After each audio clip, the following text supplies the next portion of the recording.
ഇന്ന് നമ്മൾ DC motor ആ ചാപ്റ്ററിലേക്കാണ് പോകുന്നത്. ഇപ്പോൾ ഒരു ഇലക്ട്രിക്കൽ മോട്ടോർ എന്ന് പറഞ്ഞാൽ എനർജി കൺവേർഷന്റെ ബേസിസിൽ പറയുകയാണെങ്കിൽ ഒരു electrical motor electrical energy mechanical എനർജിയായി കൺവേർട്ട് ചെയ്യും. ജനറേറ്ററുകളെ അപേക്ഷിച്ച് സപ്പോസ് DC ജനറേറ്ററുകളെ അപേക്ഷിച്ച് അല്ലെങ്കിൽ AC ജനറേറ്ററുകൾ കമ്പയർ ചെയ്യുമ്പോൾ ഇലക്ട്രിക്കൽ മോട്ടോറുകൾ AC മോട്ടോറുകളായാലും DC മോട്ടോറുകളായാലും ഒറ്റ യൂണിറ്റാണ്, സിംഗിൾ യൂണിറ്റാണ്, ഒറ്റ മെഷീനാണ്. അതേസമയം ജനറേറ്ററുകൾ രണ്ട് മെഷീനുകൾ തമ്മിൽ കപ്പിൾ ചെയ്തിട്ടുള്ള ഒരു യൂണിറ്റാണ്. അപ്പോൾ ഇലക്ട്രിക്കൽ ജനറേറ്റർ ചെയ്യുന്നത് തന്നെ മെക്കാനിക്കൽ എനർജി ഇലക്ട്രിക്കൽ എനർജിയായി കൺവേർട്ട് ചെയ്യുന്നതാണ്. അപ്പോൾ അതുകൊണ്ട് തന്നെ ആ മെഷീനിൽ ജനറേറ്റർ എന്ന് പറയുന്ന മെഷീനിൽ മെക്കാനിക്കൽ ഇൻപുട്ട് കൊടുക്കാനായി മറ്റൊരു സെൽഫ് റൊട്ടേറ്റിംഗ് മെഷീൻ കപ്പിൾ ചെയ്തിട്ടുണ്ട്. അപ്പോൾ ഇലക്ട്രിക്കൽ ജനറേറ്റർ എവിടെ നോക്കിക്കഴിഞ്ഞാലും അതൊരു രണ്ട് മെഷീനുകളുടെ ഒറ്റ യൂണിറ്റായിട്ടാണ് ഇരിക്കുന്നത്. രണ്ട് മെഷീനുകൾ തമ്മിൽ കപ്പിൾ ചെയ്തിട്ടുണ്ടായിരുന്നു. ഒന്ന് മോട്ടോറും അല്ലെങ്കിൽ ഒന്ന് പ്രൈം മൂവറും മറ്റേത് ജനറേറ്ററും തമ്മിൽ കപ്പിൾ ചെയ്തിട്ടുണ്ട്. അതുകൊണ്ടാണ് നമ്മൾ പലപ്പോഴും മോട്ടോർ ജനറേറ്റർ സെറ്റ് എന്നൊക്കെ വിളിക്കുന്നത്. Motor generator set. മോട്ടോർ ജനറേറ്ററിന് മെക്കാനിക്കൽ എനർജി സപ്ലൈ ചെയ്യും. ജനറേറ്റർ ആ മെക്കാനിക്കൽ എനർജി റിസീവ് ചെയ്തുകൊണ്ട് അത് ഇലക്ട്രിക്കൽ എനർജിയായി കൺവേർട്ട് ചെയ്യും. Unlike such generators, the electrical motor, especially the DC motor, is a single machine. ഇനി DC മോട്ടോർ ഒരു സിംഗിൾ മെഷീൻ ആണെന്ന് ഞാൻ പറഞ്ഞു. DC മോട്ടോർ എന്ന് പറയുന്നത് ഒരു മെഷീൻ തന്നെയാണ്. അത് DC മെഷീൻ എന്ന് വേണമെങ്കിൽ വിളിക്കാം. ഈ DC മെഷീൻ ജനറേറ്ററുമാണ്, അതുപോലെ തന്നെ അത് മോട്ടോറും. അപ്പോൾ DC മെഷീനുകളെ ഇന്റർചേഞ്ചബിളി നമുക്ക് യൂസ് ചെയ്യാവുന്നത് ജനറേറ്ററായിട്ടും മോട്ടോറായിട്ടുമാണ്.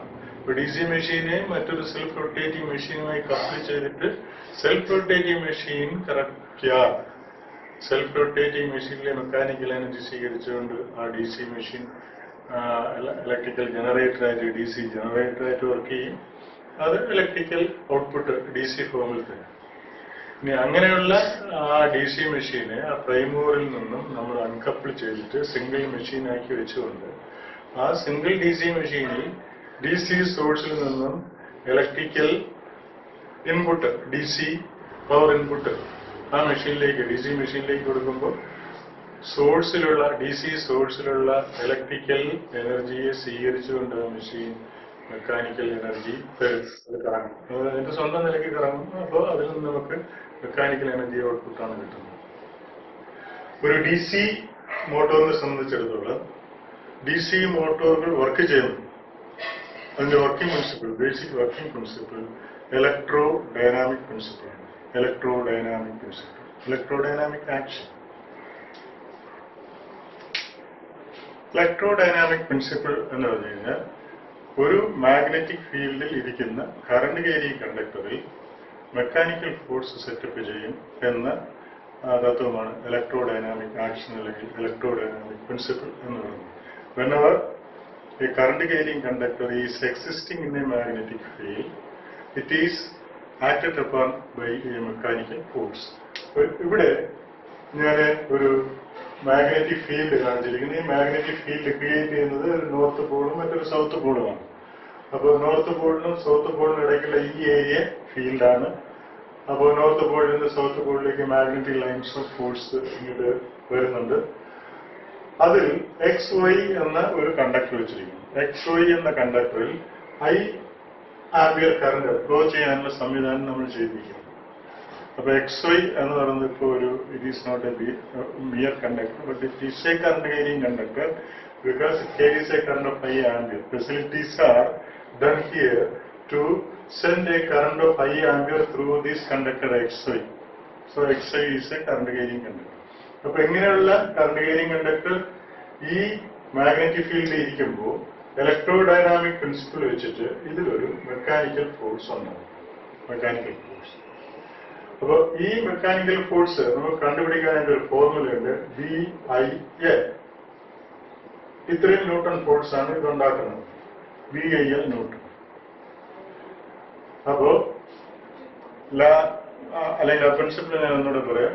whenever a current carrying conductor is existing in a magnetic field, the current carrying conductor is acted upon by a mechanical force, and the magnitude of the mechanical force F is given by VIL Newton, where B is the flux density of this magnetic field, I is the amount of current carried by the conductor, and L is the length of the conductor in meter. Now, flux density V Webers per square meter, I current ampere, conductor length L meter ആണെങ്കിൽ ഇവിടെ develop ചെയ്യുന്ന force അല്ലെങ്കിൽ കണ്ടക്ടറിൽ excite ചെയ്യുന്ന force F കണ്ടുപിടിക്കാൻ formula ഉപയോഗിക്കുക. ആ formula ഉപയോഗിച്ച് നമ്മൾ അതിന്റെ ആ പ്രോഡക്റ്റ് അതിന്റെ റിസൾട്ട് കണ്ടുപിടിച്ചു കഴിഞ്ഞാൽ അത്രയും ഫോഴ്സ് ന്യൂട്ടണിലാണ്. ഇതാണ്. അപ്പൊ current carrying conductor magnetic field ഇരിക്കണം. ഇതാണ് തത്വം. Current carrying conductor magnetic field ഇരുന്ന് കഴിഞ്ഞാൽ ഇലക്ട്രോ ഡൈനാമിക് പ്രിൻസിപ്പിൾ വെച്ചുകൊണ്ട് ആ കണ്ടക്ടറിൽ ഫോഴ്സ് സെറ്റപ്പ് ചെയ്യാനുള്ള ഒരു സാഹചര്യമുണ്ട്. അപ്പോൾ ഈ പ്രിൻസിപ്പിളാണ് DC മോട്ടോറുകളുടെ വർക്കിംഗ് പ്രിൻസിപ്പിളിന്റെ ആധാരം എന്നാണ് ഞാൻ പറഞ്ഞത്. അപ്പോൾ DC മോട്ടോറിന്റെ കൺസ്ട്രക്ഷൻ ഡീറ്റെയിൽസ് വെച്ചുകൊണ്ട് DC മോട്ടോറിലേക്ക് നമ്മൾ DC supply external DC source എന്ന് കൊടുക്കുമ്പോൾ ഈ പ്രിൻസിപ്പിൾ റിയലൈസ് ചെയ്യാനുള്ള സാഹചര്യം അവിടെ ഉണ്ടെങ്കിൽ അത് എങ്ങനെ എന്ന് നമുക്ക് പരിശോധിക്കാം. അപ്പോൾ working principle of DC motor. The working principle of DC motor is electrodynamic action. How it works according to this electrodynamic principle എന്നുള്ളത് ഇനി നമുക്ക് നോക്കാം.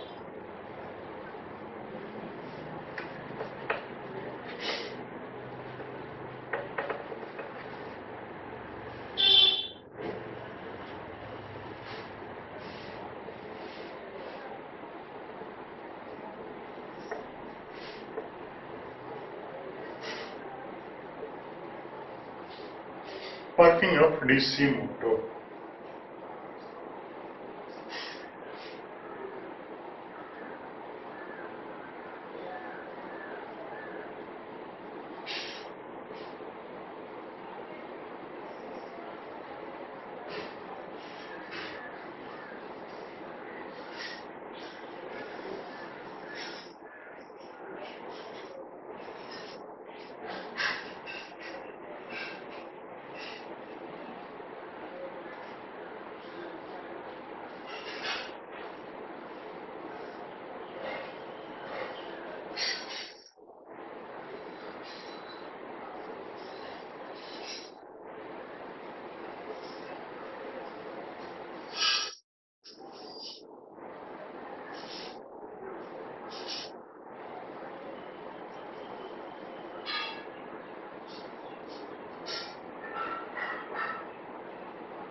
ചിത്രത്തിൽ ഒരു മൾട്ടി പോളാർ DC മെഷീന്റെ കുറച്ച് ഭാഗമാണ് കാണിച്ചിരിക്കുന്നത്. ഇപ്പോൾ 6 or 8 മാഗ്നറ്റിക് പോളുകളുള്ള ഒരു DC മെഷീന്റെ കുറച്ച് ഭാഗം 2 പോളുകൾ മാത്രമാണ് കാണിച്ചിരിക്കുന്നത്. നോർത്ത് സൗത്ത് കഴിഞ്ഞപ്പോൾ ഇവിടെ ഒരു നോർത്ത് വരും, ഇവിടെ ഒരു സൗത്ത് വരും, ഇവിടെ ഒരു നോർത്ത് വരും, ഇവിടെ ഒരു സൗത്ത് വരും.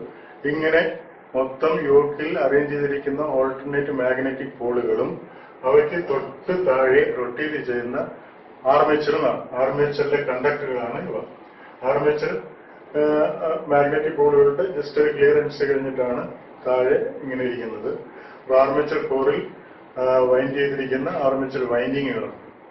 അപ്പൊ അങ്ങനെയുള്ള ഒരു മൾട്ടി പോളാർ DC മെഷീന്റെ രണ്ട് പോളുകളും, അതായത് ഒരു നോർത്ത് പോളും ഒരു സൗത്ത് പോളും അതിന്റെ അണ്ടർനീത്തായി വരുന്ന ആർമേച്ചറിലെ കണ്ടക്ടറുകളുമാണ് സൂചിപ്പിച്ചിരിക്കുന്നത്. ഇനി ഈ D C machine external D C സോഴ്സിൽ നിന്നും എനർജി ചെയ്തിരിക്കുകയാണ്, സപ്ലൈ കൊടുത്തിരിക്കുകയാണ്, ഡി സി സപ്ലൈ കൊടുത്തിരിക്കുകയാണ്. അപ്പോൾ ഡി സി സപ്ലൈ കൊടുത്തതുകൊണ്ട് ഡി സി മെയിൻസിൽ നിന്നും കറണ്ട് ആർമേച്ചർ കണ്ടക്ടറിലേക്കാണ് കടന്നു പോകുന്നത്. അപ്പൊ ആർമേച്ചർ കണ്ടക്ടറെല്ലാം കറണ്ട് കയറിയും കണ്ടക്ടറാണ്. ശരിക്കും അപ്പോൾ ഡി സി സപ്ലൈ കൊടുക്കുമ്പോൾ ആർമേച്ചറിൽ ടച്ച് ചെയ്തിരിക്കുന്ന ബ്രഷുകൾ വഴി ആ ഡി സി സപ്ലൈ നേരെ കമ്മ്യൂട്ടേറ്റർ വഴി ആർമേച്ചർ കണ്ടക്ടറിലേക്ക് പ്രവഹിക്കും. അപ്പൊ ആർമേച്ചർ കണ്ടക്ടർ ഇപ്പൊ മൊത്തം 220 ആർമേച്ചർ കണ്ടക്ടറും അതിന്റെ ഫുൾ പെരിഫറിയിലേക്ക് വൈൻഡ് ചെയ്തിരിക്കുകയാണെന്നുണ്ടെങ്കിൽ രണ്ട് പോളുകൾക്ക് ഇടയ്ക്ക് വരുന്ന കുറച്ച് കണ്ടക്ടറാണ് ഈ കാണിച്ചിരിക്കുന്നത്. അപ്പൊ ഇവിടെ ഞാൻ വരച്ചിരിക്കുന്നതനുസരിച്ച് നോർത്ത് പോളിന്റെ കീഴിൽ വരുന്ന ഇൻഫ്ലുവൻസിൽ വരുന്ന കുറെ ആർമേച്ചർ കണ്ടക്ടറുകളിൽ കറണ്ട് പോകുന്ന ഡയറക്ഷൻ പ്ലസ് പ്ലസ് പ്ലസ് ഇട്ടാണ് കാണിച്ചിരിക്കുന്നത്. അതുപോലെ സൗത്ത് പോളിന്റെ കീഴിൽ വരുന്ന ആർമേച്ചർ കണ്ടക്ടറിൽ കറണ്ട് പോകുന്ന ഡയറക്ഷൻ ഡോട്ട് ഇട്ട് കാണിച്ചിരിക്കുന്നു, അത് മൈനസ് ആണ്. അപ്പോ വീണ്ടും അടുത്ത നോർത്ത് സൗത്ത് അടുത്ത നോർത്ത് ആണെങ്കിൽ അതിന്റെ അണ്ടർനീത്തിൽ വരുന്ന കണ്ടക്ടറുകളിൽ പ്ലസ് പ്ലസ് പ്ലസ് തന്നെയാണ്. അപ്പൊ എല്ലാ ആർമേച്ചർ കണ്ടക്ടറുകളും മൊത്തം എത്ര പോളുണ്ടോ അതിന്റെ കീഴിൽ ഈക്വലായിട്ട് ഡിസ്ട്രിബ്യൂട്ട് ചെയ്തിട്ടുണ്ടായിരിക്കും. അവയിലൊക്കെ കറണ്ട് പ്രവഹിക്കുന്നുണ്ടാകും, കറണ്ട് ഫ്ലോ ഉണ്ടായിരിക്കും. അപ്പൊ നമ്മൾ വിചാരിക്കേണ്ടത് എല്ലാ 8 പോളാണെങ്കിൽ 4 north pole 4 south pole, 4 north പോളിലെയും ഇൻഫ്ലുവൻസിൽ 4 നോർത്ത് പോളിന്റെ ഇൻഫ്ലുവൻസിൽ വരുന്ന അല്ല അതിന്റെ ജസ്റ്റ് താഴെ വരുന്ന കണ്ടക്ടറുകളിലെല്ലാം കറണ്ട് അപ്വേർഡ് ഡയറക്ഷൻ ആണെങ്കിൽ അടുത്ത 4 സൗത്ത് പോളിന്റെ കീഴിൽ വരുന്ന കണ്ടക്ടറുകളിൽ കറണ്ട് ഡൗൺവേർഡ് ഡയറക്ഷൻ ആയിരിക്കും എന്നുള്ളതാണ് സൂചിപ്പിക്കുന്നത്. ഓക്കെ, അപ്പൊ നമ്മുടെ ഇലക്ട്രോ ഡൈനാമിക് പ്രിൻസിപ്പിൾ അനുസരിച്ച് കറണ്ട് ക്യാരിയിങ് കണ്ടക്ടറിൽ സെറ്റപ്പ് ചെയ്യുന്ന ഫോഴ്സ് BIL ന്യൂട്ടൺ എന്ന് ഞാൻ പറഞ്ഞു. Magnitude according to electrodynamic action the force set up in the conductor is equal to, we can find out the force in Newton by applying this expression F is equal to BIL Newton. അതിനകത്ത് B flux density ആണ് ഫീൽഡിന്റെ, I കണ്ടക്ടറിൽ കൂടി കടന്നു പോകുന്ന current, L ആ കണ്ടക്ടറിന്റെ length, അങ്ങനെ വരും.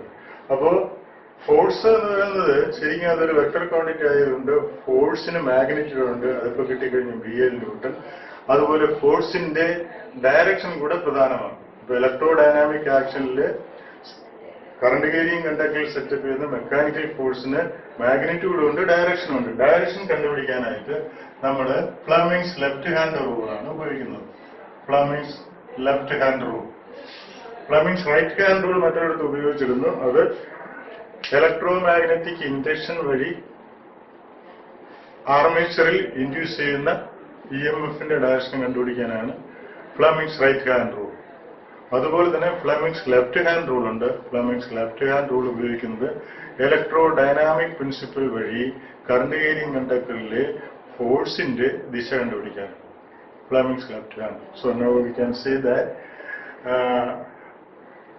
the electrodynamic principle once more, which states that whenever a current carrying conductor is be placed in a magnetic field, it is acted upon by a mechanical force whose magnitude is given by F is equal to BIL Newton, and its direction can be determined by applying Fleming's left hand rule.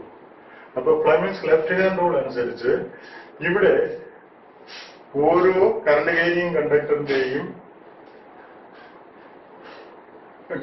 ഓരോ current carrying കണ്ടക്ടറിലും setup ചെയ്യുന്ന ഫോഴ്സിന്റെ direction ഞാൻ ആ കണ്ടക്ടറിന്റെ തൊട്ട് മുകളിലായിട്ട് ആരോപ്പെട്ടിട്ട് കാണിച്ചിട്ടുണ്ട്. അപ്പോ ഈ ഒരു DC മെഷീനിൽ നമ്മൾ എക്സ്റ്റേണലിൽ DC സപ്ലൈ കൊടുത്തു, ആർമേച്ചറിൽ കൂടെ കറണ്ട് കംപ്ലീറ്റ് കടന്നു പോകുന്നുണ്ട്. നോർത്ത് പോളിന്റെ കീഴിൽ വരുന്ന ആർമേച്ചർ കണ്ടക്ടറിലെ കറണ്ടിന്റെ ദിശ പ്ലസ് പ്ലസ് പ്ലസ് വെച്ച് സൂചിപ്പിച്ചു, സൗത്ത് പോളിൽ അത് മൈനസ് മൈനസ് മൈനസ് വെച്ച് സൂചിപ്പിച്ചു. അപ്പൊ കറണ്ട് ക്യാരിയിങ് കണ്ടക്ടർ ഇപ്പോൾ ഈ മാഗ്നറ്റിക് ഫീൽഡ് ഇരിക്കുകയാണ്. ഈ നോർത്ത് പോളിന്റെ കീഴിൽ മാഗ്നറ്റിക് ഫീൽഡാണ്, സൗത്ത് പോളിന്റെ കീഴിൽ മാഗ്നറ്റിക് ഫീൽഡാണ്. അത് വേണമെങ്കിൽ നമുക്ക് ഇവിടെ വരച്ച് കാണിക്കാം. മാഗ്നറ്റിക് ഫീൽഡ്, ഇവിടെ മാഗ്നറ്റിക് ഫീൽഡ്, ഇവിടെയൊക്കെ ഫീൽഡ് ഉണ്ട്.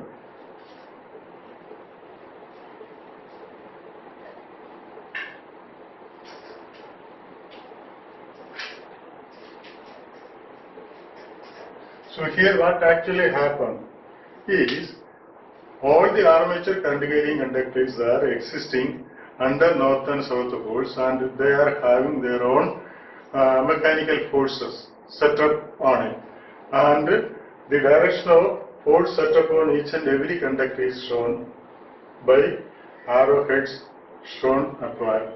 അപ്പോൾ ഈ നോർത്ത് പോളിന്റെ കീഴിലുള്ള എല്ലാ കണ്ടക്ടറിലെയും ഫോഴ്സിന്റെ ഡയറക്ഷൻ ഇങ്ങോട്ടാണ്, അതുപോലെ സൗത്ത് പോളിന്റെ കീഴിൽ വരുമ്പോൾ അതും ഇങ്ങോട്ട് തന്നെയാണ്. അപ്പൊ മൊത്തം ആർമേച്ചർ കണ്ടക്ടറില്, ആർമേച്ചർ സിസ്റ്റത്തില് കുറേ അധികം ആർമേച്ചർ കറണ്ട് ക്യാരിങ് കണ്ടക്ടർ ഉണ്ട്. അവയിലെല്ലാം സെറ്റപ്പ് ചെയ്യുന്ന ഫോഴ്സിന്റെ ഡയറക്ഷൻ ഫോർച്ചുനേറ്റ്ലി അതൊക്കെ ഒരേ ഡയറക്ഷനിലാണ്. ഇപ്പൊ എല്ലാം ലെഫ്റ്റ് ഹാൻഡ് ഡയറക്ഷനിലാണ്. ഇങ്ങനെ തന്നെയാണ് അടുത്ത നോർത്ത് പോളിലായാലും ഇങ്ങോട്ട് തന്നെ, അടുത്ത വീണ്ടും സൗത്ത് പോളിൽ അങ്ങോട്ട് തന്നെയാണ്. അങ്ങനെ വരുമ്പോൾ ഈ ആർമേച്ചർ സിസ്റ്റത്തിൽ കുറേ എണ്ണം ഫോഴ്സുകൾ, 220 കണ്ടക്ടർ ഉണ്ടെങ്കിൽ 220 ഫോഴ്സ്, 220 എണ്ണം ഫോഴ്സുകൾക്ക് മാഗ്നിറ്റ്യൂഡ് ഡയറക്ഷൻ ഉണ്ട്. ഇത് നമുക്ക് ഇലക്ട്രോ ഡൈനാമിക് പ്രിൻസിപ്പിൾ വെച്ച് തന്നെ കണ്ടുപിടിക്കാൻ പറ്റും. അപ്പൊ മൊത്തം കുറേ ഫോഴ്സുകൾ, ഒരു പ്ലെയിനിൽ കുറേ എണ്ണം ഫോഴ്സുകൾ സൈമൾട്ടേനിയസ് ആയിട്ട് ആക്ട് ചെയ്യുകയും അവിടെ എല്ലാം ഡയറക്ഷൻ ഒരേ ഡയറക്ഷനിലായി വരികയും ചെയ്യുമ്പോൾ ഇവിടെ ഒരു റിസൾട്ടന്റ് ഫോഴ്സിന് ഉണ്ടാകാനുള്ള ചാൻസ് ഉണ്ട്. അപ്പൊ ആ റിസൾട്ടന്റ് ഫോഴ്സിന് എല്ലാ ആർമേച്ചർ കണ്ടക്ടറിന്റെയും ഇൻഡിവിജ്വൽ ഫോഴ്സസിന്റെ നെറ്റ് എഫക്ട് ആ റിസൾട്ടന്റ് ഫോഴ്സിനുണ്ടാവും. അതുപോലെ ഡയറക്ഷൻസിന്റെ എല്ലാം കൂടെ ഡയറക്ഷൻ എടുത്ത് നമ്മൾ അതിന് ഡിറൈവ് ചെയ്ത് വരുമ്പോൾ അതിനൊരു പർട്ടിക്കുലർ ഡയറക്ഷൻ, ആ ഡയറക്ഷനിലേക്ക് ഈ ആർമേച്ചർ കറങ്ങാൻ തുടങ്ങും. അപ്പോൾ ആർമേച്ചർ കറങ്ങുന്ന ഡയറക്ഷൻ എല്ലാ ഇൻഡിവിജ്വൽ ഫോഴ്സിന്റെ ഡയറക്ഷൻ ഇങ്ങോട്ടായതുകൊണ്ട് ആർമേച്ചർ കറങ്ങുന്ന ഡയറക്ഷൻ ഇതാണ്. ഈ ഡയറക്ഷനിലേക്ക് ആർമേച്ചർ റൊട്ടേറ്റ്. അങ്ങനെയാണ് അത് DC മോട്ടോറായിട്ട് വർക്ക് ചെയ്യുന്നത്. അപ്പോൾ ഇത് ശരിക്കും ഒരു DC മെഷീനാണ്. എക്സ്റ്റേണൽ DC സപ്ലൈ കൊടുത്തപ്പോൾ അതിൽ ആർമേച്ചർ അല്ല, ആർമേച്ചർ കറണ്ട് ക്യാരിങ് കണ്ടക്ടറായി. ഈ കറണ്ട് ക്യാരിങ് കണ്ടക്ടറിലെല്ലാം ഇലക്ട്രോ ഡൈനാമിക് ആക്ഷൻ വെച്ചുകൊണ്ട് ഇൻഡിവിജ്വൽ ഫോഴ്സസ് അതിനുണ്ടാവും. അങ്ങനെ കുറേ അധികം, എത്ര എണ്ണം ആർമേച്ചർ കറണ്ട് ക്യാരിങ് കണ്ടക്ടർ ഉണ്ടോ അത്രയും എണ്ണം ഇൻഡിവിജ്വൽ ഫോഴ്സസ് സെറ്റപ്പ് ചെയ്യുന്നുണ്ട് ഇലക്ട്രോ ഡൈനാമിക് ആക്ഷൻ വഴി. അങ്ങനെ ഈ ഫോഴ്സിനെല്ലാം കൂടെ ഒരു പർട്ടിക്കുലർ ഡയറക്ഷൻ ഉണ്ടായിരിക്കും. ആ പർട്ടിക്കുലർ ഡയറക്ഷനും ഫോഴ്സിന്റെ റിസൾട്ടന്റിന്റെ വാല്യൂ, ആ റിസൾട്ടന്റ് ഫോഴ്സിന്റെ മാഗ്നിറ്റ്യൂഡ്, ഇതിന് രണ്ടിനും വിധേയമായിക്കൊണ്ട് ഈ ആർമേച്ചർ റൊട്ടേഷനിലാവും. അങ്ങനെയാണ് ഇത് മോട്ടോറായി കറങ്ങുന്നത്. അപ്പോ the basic working principle of DC motor is electrodynamic action. How it works? When we are giving DC supply to the DC machine, all the armature conductors are acting as current carrying conductors, and they are all existing in the magnetic field produced by the field magnet. So according to electrodynamic action, there are a number of armature forces, a number of forces set upon armature current carrying conductors, and also they are having their own direction. So when a number of forces acting on a plane simultaneously, there would be a resultant force, and here there is a resultant force which has its magnitude and direction. And according to the magnitude and direction of this resultant force set up in the armature system, the armature set into rotation. So that is shown here.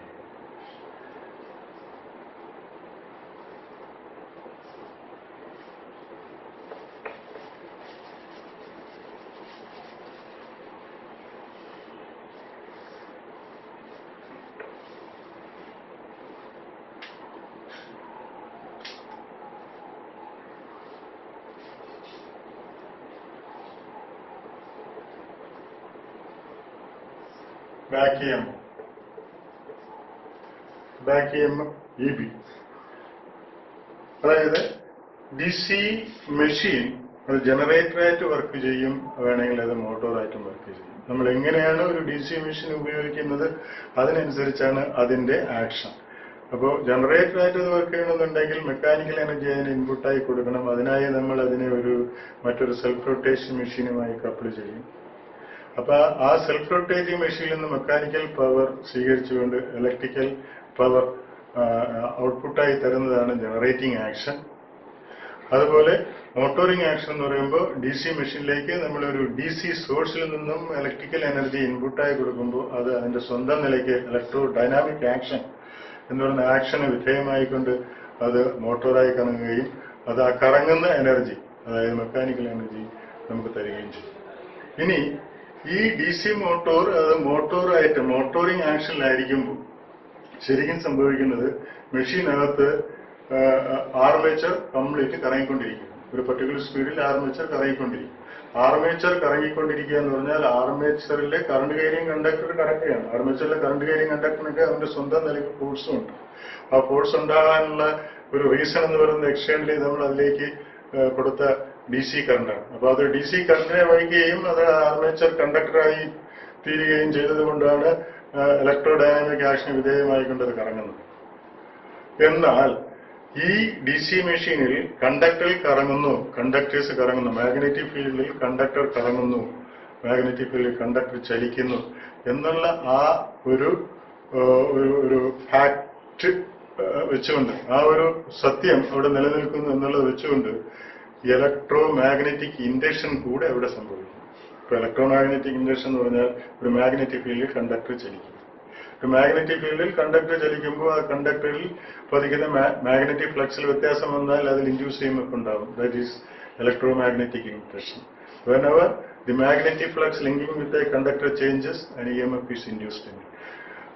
In the case of DC motor, when it rotates, a number of armature conductors are rotating in the magnetic field. അപ്പോൾ armature conductor magnetic ഫീൽഡിൽ rotate ചെയ്യും. അതുകൊണ്ട് തന്നെ അവിടെ electro magnetic പ്രിൻസിപ്പിളും true ആണ്. അപ്പൊ electro magnetic principle വെച്ചുകൊണ്ട് conductor അത് കറണ്ടിനെ വഹിച്ചാലും കൊള്ള ഇന്ത്യയിലും കൊള്ളാം. അതൊരു കറണ്ടിനെ വഹിക്കുന്ന DC മോട്ടറിന്റെ കാര്യത്തിൽ എക്സ്റ്റേണലി നമ്മൾ ഫെഡ് ചെയ്തിട്ടുള്ള കറണ്ട് വെച്ചുകൊണ്ടാണ് അത് കറങ്ങുന്നത്. അതുകൊണ്ട് തന്നെയാണ് അത് കറങ്ങുന്നത്. കറണ്ട് ആർമേച്ചർ കണ്ടക്ടറിലും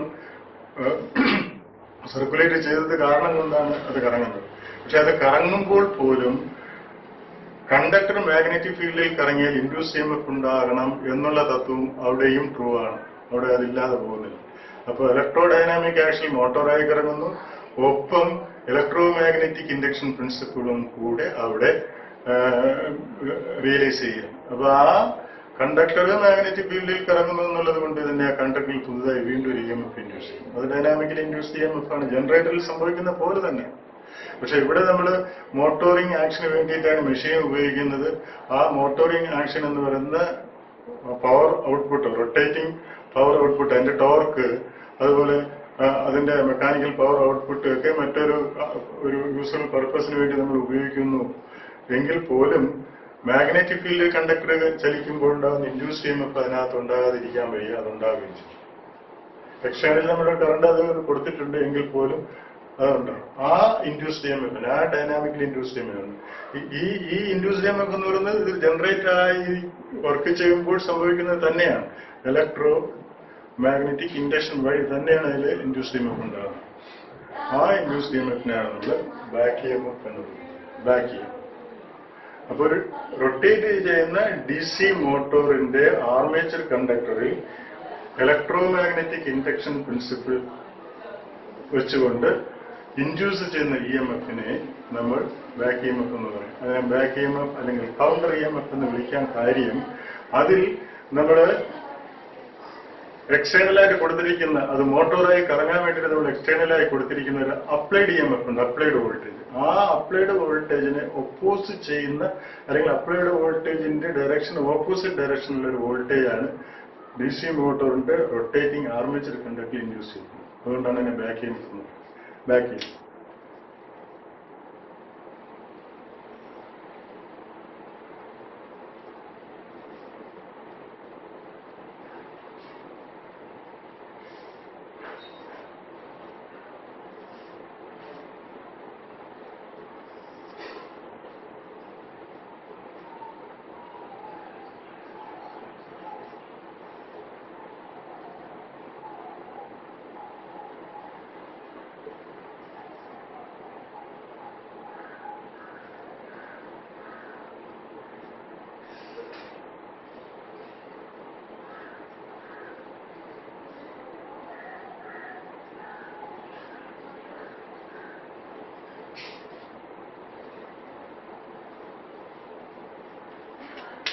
ഓക്കെ, ഇത് ഒരു DC മെഷീന്റെ ആർമേച്ചർ.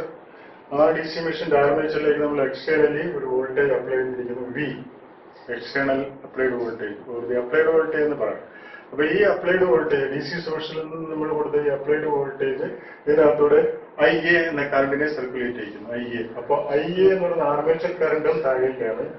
ഇവിടെ പ്ലസും മൈനസും ആയിട്ട് ആ ഒരു പൊട്ടൻഷ്യൽ സ്റ്റാറ്റസ് വെച്ചുകൊണ്ട് നമ്മൾ അപ്ലൈ ചെയ്ത വോൾട്ടേജ് ഇങ്ങനെ ആയതുകൊണ്ട് അപ്ലൈഡ് വോൾട്ടേജ് ഡയറക്ഷൻ താഴോട്ടാണ്. അപ്പോൾ എക്സ്റ്റേണലി നമ്മൾ DC മോട്ടോറായി കറങ്ങാൻ വേണ്ടിയിട്ട് DC മെഷീൻ കൊടുത്തിരിക്കുന്ന വോൾട്ടേജ് V, അതിന്റെ ഡയറക്ഷൻ ഡൗൺവാർഡാണ്. അത് സർക്കുലേറ്റ് ചെയ്യുന്ന ആർമേച്ചർ കൂടി സർക്കുലേറ്റ് ചെയ്യുന്ന കറണ്ട് IA, അതും താഴേക്ക്. അപ്പോ ഈ IA എന്നുള്ള കറണ്ട് വിയുടെ ഇൻഫ്ലുവൻസിൽ ഉണ്ടായത് കൊണ്ടാണ് ആർമേച്ചർ കറണ്ട് കേരിങ് കണ്ടക്ടർ ആയത്. ആർമേച്ചർ കറങ്ങാൻ തുടങ്ങി. അങ്ങനെ കറങ്ങിക്കൊണ്ടിരിക്കുന്ന ആർമേച്ചർ, റൊട്ടേറ്റ് ചെയ്തുകൊണ്ടിരിക്കുന്ന മോട്ടോറിന്റെ ആർമേച്ചർ കണ്ടക്ടർ മാഗ്നറ്റിക് ഫീൽഡിൽ കട്ട് ചെയ്യുന്നു എന്നുള്ള വസ്തുതയും ശരിയാണ്. അപ്പൊ അതുകൊണ്ട് ഇലക്ട്രോ മാഗ്നറ്റിക് ഇൻഡക്ഷൻ പ്രിൻസിപ്പിൾ വെച്ചിട്ട് പുതുതായി ആ ആർമേച്ചർ കണ്ടക്ടർ ഇൻഡ്യൂസ് ചെയ്യുന്ന വോൾട്ടേജ് ആണ് EB. അതാണ് ബാക്ക് EMF. അത് ഡൈനാമിക്കലി ഇൻഡ്യൂസ് EMF തന്നെയാണ്, ജനറേറ്ററിൽ സംഭവിക്കുന്ന അതേ കാര്യം തന്നെയാണ്. പക്ഷെ ആ വോൾട്ടേജ് അല്ലെങ്കിൽ ആ EB എന്ന് പറയുന്ന ബാക്ക് EMF അപ്ലൈഡ് വോൾട്ടേജിന് എഗൻസ്റ്റ് ആയിട്ടാണ് ആക്ട് ചെയ്യുന്നത്. അപ്പൊ ഇവിടെ മോട്ടോർ കറണ്ട് IA എന്ന് പറഞ്ഞു കഴിഞ്ഞാൽ motor current IA is equal to V minus EB divided by RA. V എന്ന് പറഞ്ഞു കഴിഞ്ഞാൽ അപ്ലൈഡ് വോൾട്ടേജ്, EB എന്ന് പറഞ്ഞു കഴിഞ്ഞാൽ ബാക്ക് EMF അല്ലെങ്കിൽ dynamically induced EMF in the current carrying armature conductors when it is rotating. RA എന്ന് പറയുന്നത് armature resistance. അപ്പൊ അതാണ്. അപ്പൊ എപ്പോഴും V എന്ന അപ്ലൈഡ് വോൾട്ടേജ് ഈ മെഷീനിൽ ജനറേറ്റ് ചെയ്യുന്ന ബാക്ക് EMF-നേക്കാൾ കൂടുതലായിരിക്കും.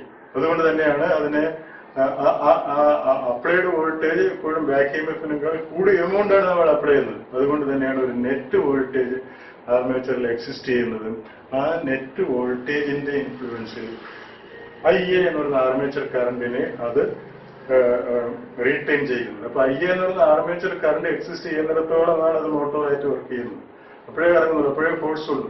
IA എപ്പോ സീസ് ആവുന്നു, IA എപ്പോ തീരുന്നു, IA 0 ആയിപ്പോയി കഴിഞ്ഞാൽ BIL ന്യൂട്രലിലെ IA ആണ് പോയത്. അപ്പൊ ഫോഴ്സ് 0, മോട്ടോർ നിൽക്കും. അപ്പൊ ബാക്ക് EMF എന്താണ്, DC മോട്ടോറിലെ ബാക്ക് EMF എന്ന ഒരു കാര്യം നമ്മൾ അറിഞ്ഞിരിക്കണം. DC മോട്ടോറിൽ ബാക്ക് EMF എന്ന് പറഞ്ഞു കഴിഞ്ഞാൽ മോട്ടോറായി മെഷീൻ വർക്ക് ചെയ്യുമ്പോൾ മോട്ടോറിന്റെ ആർമേച്ചർ കണ്ടക്ടറിൽ added electromagnetic induction principle വെച്ചുകൊണ്ട് ഇൻഡ്യൂസ് ചെയ്യുന്ന EMF ആണ്. ആ EMF മോട്ടോറായി കറങ്ങാൻ വേണ്ടി നമ്മൾ എക്സ്റ്റേണലി കൊടുത്തിരിക്കുന്ന അപ്ലൈഡ് വോൾട്ടേജിന് ഓപ്പോസിറ്റ് ഡയറക്ഷനിലാണ് അത് ഇൻഡ്യൂസ് ചെയ്യുന്നത്, ആക്ട് ചെയ്യുന്നത്. അല്ലെങ്കിൽ ആ രണ്ട് വോൾട്ടേജ് V എന്ന അപ്ലൈഡ് വോൾട്ടേജും EB എന്ന back EMF developed back EMF തമ്മിൽ അതിന് ഓപ്പോസിഷനിലായിരിക്കും. അതിന്റെ ബാലൻസ് ഒരു വോൾട്ടേജ് എപ്പോഴും V ഗ്രേറ്റർ ദാൻ EB ഒരു നെറ്റ് വോൾട്ടേജ് എവിടെ ഉണ്ടാവും, ആ വോൾട്ടേജാണ് മോട്ടോർ കറണ്ടിന് ഡിറ്റർമിൻ ചെയ്യുന്നത്. മോട്ടോർ കറണ്ട് എത്ര ആയിരിക്കണം എന്ന് ഡിറ്റർമിൻ ചെയ്യുന്ന നെറ്റ് വോൾട്ടേജാണ്. അപ്പൊ ആ നെറ്റ് വോൾട്ടേജ് എത്ര ആയിരിക്കണം എന്ന് തീരുമാനിക്കുന്നത് EB ആണ്. EBക്ക് അങ്ങനെ ഒരു കാര്യം കൂടെ ഉണ്ട്. റെസ്റ്റ് ഇരിക്കുന്ന മോട്ടോർ EB 0 ആയിരിക്കും.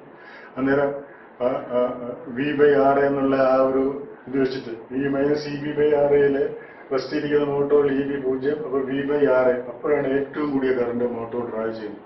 റെസ്റ്റ് ഇരിക്കുന്ന മോട്ടോറിനെ കറക്കാനായി അതിന് ഏറ്റവും കൂടുതൽ കറണ്ട് ആവശ്യമുണ്ട്, ഏറ്റവും വലിയ ടോർക്ക് ഉണ്ടാക്കേണ്ടതുണ്ട്. അതുകൊണ്ടാണ് ആ കറണ്ട് കൂടിയിരിക്കുന്നത്. ഇനി ഫുൾ സ്പീഡിൽ ഈ മോട്ടോർ കറങ്ങുമ്പോൾ EBക്ക് അതിന്റെ ഫുൾ വാല്യൂ വന്നിട്ടുണ്ടായിരിക്കും. അപ്പോഴാണ് നെറ്റ് വോൾട്ടേജ് ഏറ്റവും മിനിമം ആയിരിക്കുന്നത്. നെറ്റ് വോൾട്ടേജ് ഏറ്റവും മിനിമം ആയിരിക്കുന്ന മോട്ടോറിന്റെ ഫുൾ സ്പീഡിലാണ്. നെറ്റ് വോൾട്ടേജ് ഏറ്റവും കൂടിയിരിക്കുന്നത് മോട്ടോർ റെസ്റ്റ് ഇരിക്കുന്നത്. വോൾട്ടേജ് കൂടിയിരിക്കുമ്പോഴാണ് ഈ ഫോർമുല വെച്ചിട്ട് കറണ്ട് കൂടുന്നത്. അപ്പൊ നെറ്റ് വോൾട്ടേജ് കൂടിയിരിക്കുന്ന റെസ്റ്റിലിരിക്കുന്ന മോട്ടോറിലാണ്. അപ്പോൾ ഏറ്റവും കൂടിയ കറണ്ട് അത് എടുക്കും. ഏറ്റവും കൂടിയ കറണ്ട് എടുക്കുന്നത് ഏറ്റവും കൂടിയ ടോർക്ക് ഡെവലപ്പ് ചെയ്താലേ റെസ്റ്റ് ഇരിക്കുന്ന മോട്ടോർ റൊട്ടേറ്റ് ചെയ്യും. ഇനി ഏറ്റവും കൂടിയ സ്പീഡിൽ മോട്ടോർ വർക്ക് ചെയ്തുകൊണ്ടേയിരിക്കുന്നു. അന്നേരം EBയുടെ വാല്യൂ അതിന്റെ മാക്സിമം വാല്യൂ ആയതുകൊണ്ട് V - EB എന്ന് പറയുന്ന നെറ്റ് വോൾട്ടേജ് ഏറ്റവും മിനിമമായിരിക്കും. അതനുസരിച്ച് ഈ ഫോർമുലയിൽ IA ഏറ്റവും മിനിമമായിരിക്കും. അപ്പൊ ഫുൾ സ്പീഡിൽ കറങ്ങുന്ന മോട്ടോറിന് ഏറ്റവും മിനിമം ടോർക്ക് മതി അതിന്റെ റൊട്ടേഷൻ മെയിൻറ്റെയിൻ ചെയ്യുന്നത്. അങ്ങനെയാണ് നമ്മൾ വാഹനങ്ങൾ, ബൈക്കായാലും അതുപോലെ കാറൊക്കെ ആയാലും ഫസ്റ്റ് ഗിയറിലിട്ട് എടുക്കുന്നത്. അത് റെസ്റ്റ് ഇരിക്കുന്ന ആ വെഹിക്കിൾ മൂവ് ചെയ്യാൻ വേണ്ടി വന്ന് ഹൈ ടോർക്ക് ഡെവലപ്പ് ചെയ്യാൻ വേണ്ടി. സ്പീഡ് കൂടുന്നതനുസരിച്ച് നമ്മൾ ഗിയർ ഡൗൺ ചെയ്ത് വരുന്നതിന്റെ ഉദ്ദേശമാണ് ഏറ്റവും താണ ഗിയറിൽ അത് ഓടിക്കൊണ്ടിരിക്കുമ്പോൾ ഏറ്റവും മിനിമം പവർ റിക്വയർമെന്റ് വേണ്ടുന്നുള്ളൂ. അപ്പോൾ ബാക്ക് ഇഎംഎഫിന്റെ സിഗ്നിഫിക്കൻസ് എന്ന് പറയുന്നത് ഒരു പരിധിവരെ മോട്ടോർ സർക്യൂട്ടിൽ മോട്ടോർ എത്ര കറണ്ട് ആക്ച്വലായിട്ട് ആവശ്യപ്പെടുന്നു, അത് അതിന്റെ റൊട്ടേഷൻ മെയിൻറ്റെയിൻ ചെയ്യാനായിട്ട് ഒരു DC മോട്ടോർ എത്ര കറണ്ട് ആവശ്യപ്പെടുന്നു അല്ലെങ്കിൽ അത് ലൈനിൽ നിന്ന് ഡ്രോ ചെയ്യേണ്ടി വരുന്നു, ആ വാല്യൂ തീരുമാനിക്കുന്നത് ബാക്ക് ഇഎംഎഫ് ആണ്. ബാക്ക് ഇഎംഎഫ് മോട്ടോർ സർക്യൂട്ടിൽ ഒരു ഗവർണറായിട്ടാണ് ആക്ട് ചെയ്യുന്നത്. Governor. The duty of a back EMF in a motor circuit, DC motor circuit, is it regulates the right value of current, the correct value of current, so as to flow through the armature to maintain the required amount of torque. At the time of starting or at the beginning time, the motor requires a large current in order to start from rest. That time, the value of back EMF should be equal to 0. The value of back EMF adjusted to 0 so as to draw large current. And at the normal running speed, the value of back EMF is at its normal value, and the net voltage available in the armature is very low, minimum, and hence the current is also minimum. Thereby, the motor at that period requires only a minimum amount of power. Thereby, the current is minimum. അപ്പോൾ full സ്പീഡിൽ പോകുമ്പോൾ minimum current മതി സ്റ്റാർട്ടാകാൻ, റെസ്റ്റിൽ നിന്ന് മൂവ്മെന്റിലേക്ക് പോകാൻ, സ്റ്റാർട്ടാകാൻ അതിന് high current വേണം എന്നിവ ആ റിക്വയർമെന്റ് സാറ്റിസ്ഫൈ ചെയ്യാൻ EB അതിന്റെ വാല്യൂവിനെ 0 പൂജ്യത്തിൽ നിന്നും മാക്സിമം വാല്യൂയിലേക്ക് അഡ്ജസ്റ്റ് ചെയ്ത് കൊടുക്കുന്നു. അപ്പോൾ അത് ആ രീതിയിൽ ഒരു സെൽഫ് ഗവർണർ DC മോട്ടോർ സർക്യൂട്ടിൽ എന്നുള്ള രീതിയിലാണ് നമ്മൾ ബാക്ക് EMFനെ കാണുന്നത്.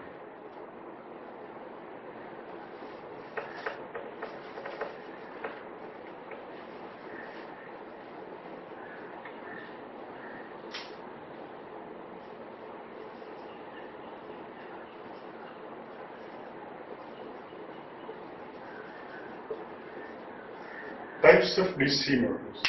ടൈപ്സ് ഓഫ് DC മോട്ടോർ എന്ന് പറയുമ്പോൾ നമ്മൾ DC ജനറേറ്ററുകളുടെ ടൈപ്പ് പഠിച്ചിരുന്നു. DC ജനറേറ്ററുകളുടെ ടൈപ്പ് എന്ന് പറയുന്നത് സെൽഫ് എക്സിറ്റഡ് ജനറേറ്ററുകൾക്ക് വീണ്ടും അവയുടെ ആർമേച്ചറും ഫീൽഡ് വൈൻഡിങ്ങും തമ്മിൽ കണക്ട് ചെയ്തിരിക്കുന്ന രീതി അടിസ്ഥാനപ്പെടുത്തിയിട്ട് shunt, series, compound, shunt generator, series generator, compound generator എന്നിങ്ങനെ 3ആയി തരംതിരിച്ചിരുന്നു.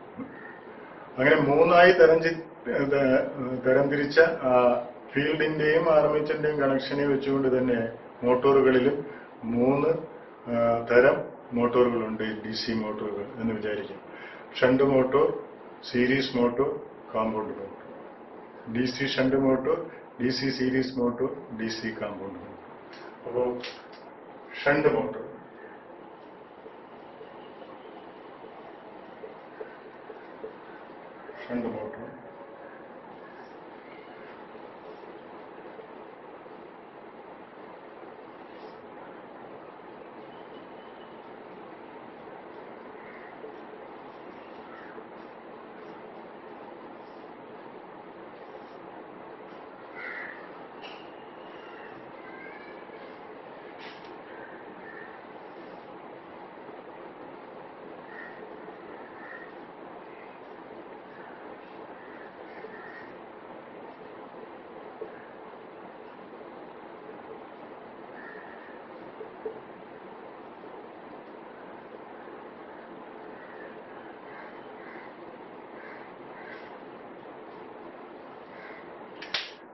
DC ഷണ്ട് മോട്ടോർ, അതായത് അതിന്റെ ഫീൽഡ് വൈൻഡിങ് ആർമേച്ചർ വൈൻഡിങ്ങിന് പാരലാണ്.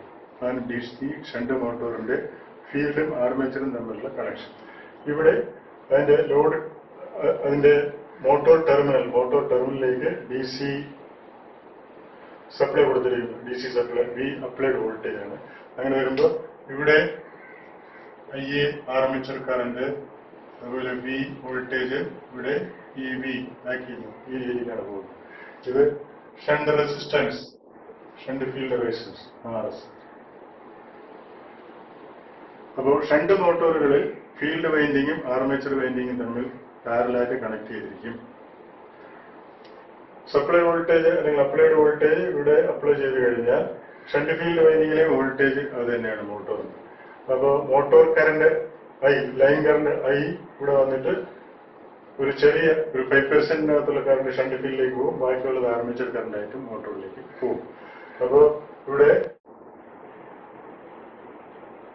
I is equal to IA plus ISH. Line current is equal to armature current plus shunt current എന്നുള്ള രീതിയിൽ നമുക്ക് എടുക്കാം.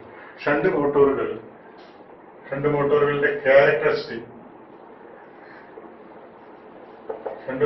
Characteristic ഒന്ന് TA by IA characteristic, armature torque versus armature current. അതായത് ഇതിനെ ലോഡ് ക്യാരക്ടറിസ്റ്റിക് എന്നാണ് പറയുന്നത്. ലോഡ് ക്യാരക്ടറിസ്റ്റിക്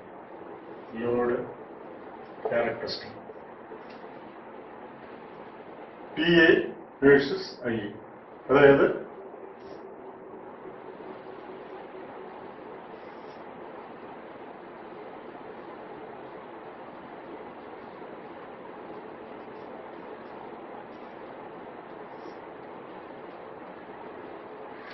ഷണ്ട് മോട്ടോറുകളുടെ ക്യാരക്ടറിസ്റ്റിക് നമ്മൾ നോക്കുമ്പോൾ, അതായത് TA വേഴ്സസ് IA, അതായത് armature torque versus armature current, അങ്ങനെയുള്ള ഒരു ഈ ടിയുടെ വാല്യൂയും ഐയുടെ വാല്യൂയും ഓരോ ലോഡിനും വേണ്ടിയിട്ട് കാൽക്കുലേറ്റ് ചെയ്ത് ഇതുപോലെ ഒരു ഗ്രാഫ് പ്ലോട്ട് ചെയ്ത് കഴിഞ്ഞാൽ അത് ഒറിജിനിൽ കൂടി പാസ് ചെയ്ത് പോകുന്ന സ്ട്രെയിറ്റ് ലൈനായിട്ടാണ് നമുക്ക് കിട്ടുന്നത്. Straight line. അപ്പോൾ സ്ട്രെയിറ്റ് ലൈൻ അങ്ങനെ കിട്ടാൻ കാര്യം നമുക്ക് ജനറലായിട്ട് മോട്ടോറിന്റെ torque TA is proportional to phi IA. ഇങ്ങനെ ഒരു ഫോർമുലയുണ്ട്. Armature torque of any DC motor is given by TA proportional to phi IA. Phi എന്ന് പറഞ്ഞു കഴിഞ്ഞാൽ അതിന്റെ ഫ്ലക്സ് പെർ പോൾ, IA എന്ന് പറഞ്ഞു കഴിഞ്ഞാൽ ആർമേച്ചർ കറണ്ട്. അപ്പോൾ ഷണ്ട് മോട്ടോറുകളെ സംബന്ധിച്ചിടത്തോളം